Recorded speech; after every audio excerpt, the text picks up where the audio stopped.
Hello everyone, welcome back to my channel. I'm Livvy and today you guys get to watch me touch up Julia's mane and maybe a little bit of Liberty.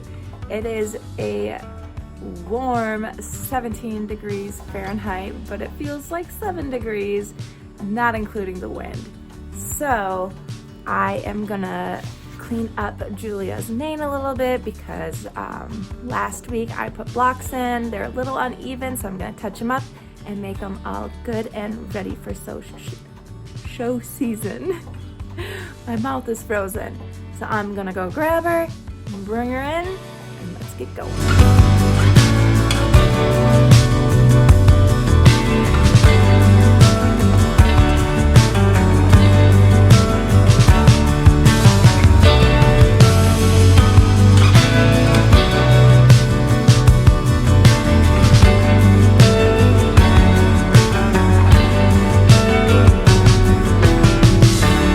So I need to warm up a bit and Julia's just hanging out in the arena. I don't really have a good spot to set my phone, so sorry if I'm kind of like slouching over.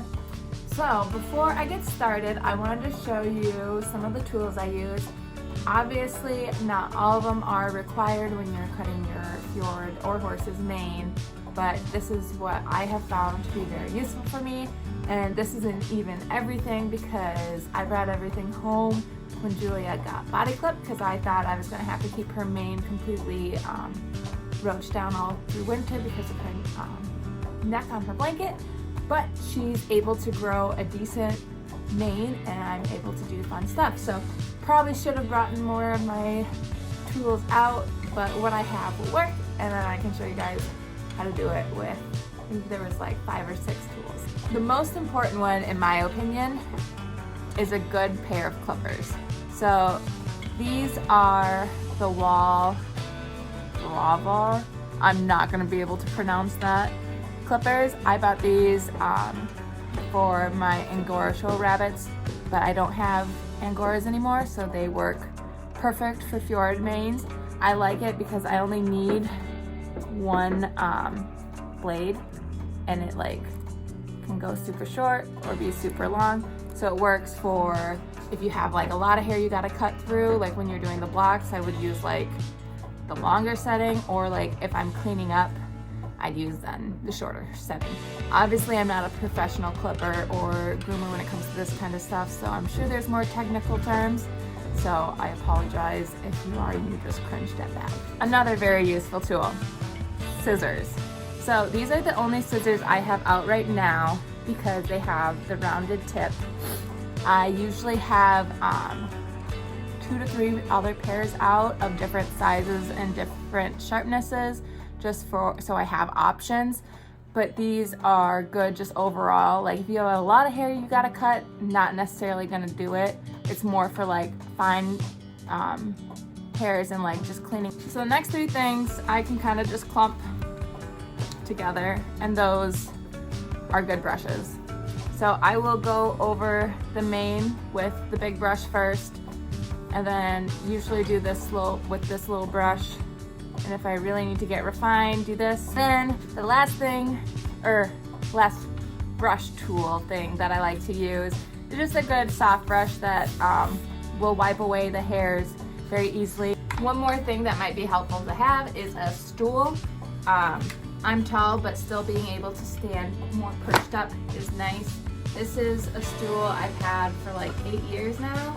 I don't even remember where I got it, but I like that it just folds down, flaps the sides in, easy peasy, lemon squeezy. I can store it super nice, and it's very sturdy, and I've used it for a lot of grooming stuff. I'm gonna go grab Julia, throw her in the cross ties, and then I'm gonna put my GoPro on and we'll start doing her mane. Hopefully you'll be able to hear me talk with the GoPro. If not, I will do a voiceover. I suck at voiceover, so this is my apology in advance if I do a voiceover. If not, let's hope that just the regular talking on the GoPro works. All right, let's go get her.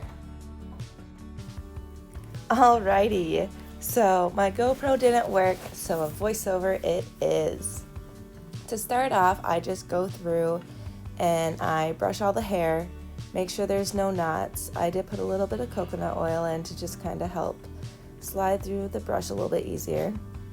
Now I have my clippers and I'm just kind of taking some of the length off. Because of her heavyweight blanket, it kind of pushes down on her mane and makes it go all sorts of directions when it's longer. So the most important thing is just getting it to that comfortable length underneath the blanket while still maintaining that arch shape. I was running low on time, plus I couldn't feel my face very well. So I finished up the shape of the mane and the length, did her bridle path quick, and then brushed her over and brought her back out to the pasture. A couple days go by, I got a new blade, which was a complete game changer. Like, it was getting the mane so crazy. Like, I wish I would have done more research and gotten the correct blade originally, but I learned from trial and error. So now I take one of my combs and I use it to help me match up the blocks on each side, because I didn't think of doing this originally, so now I have to go back and fix my mistakes.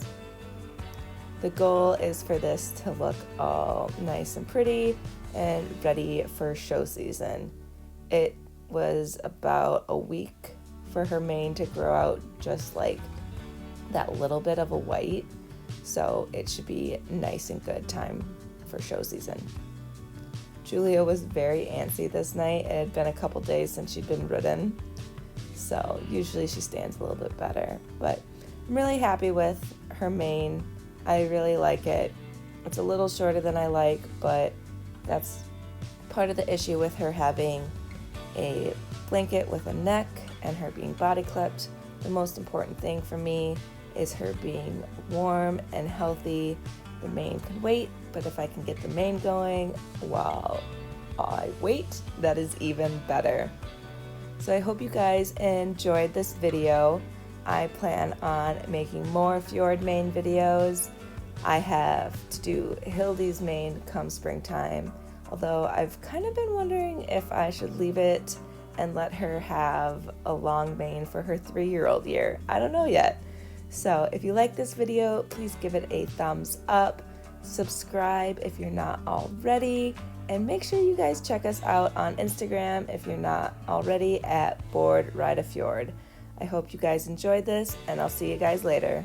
Bye.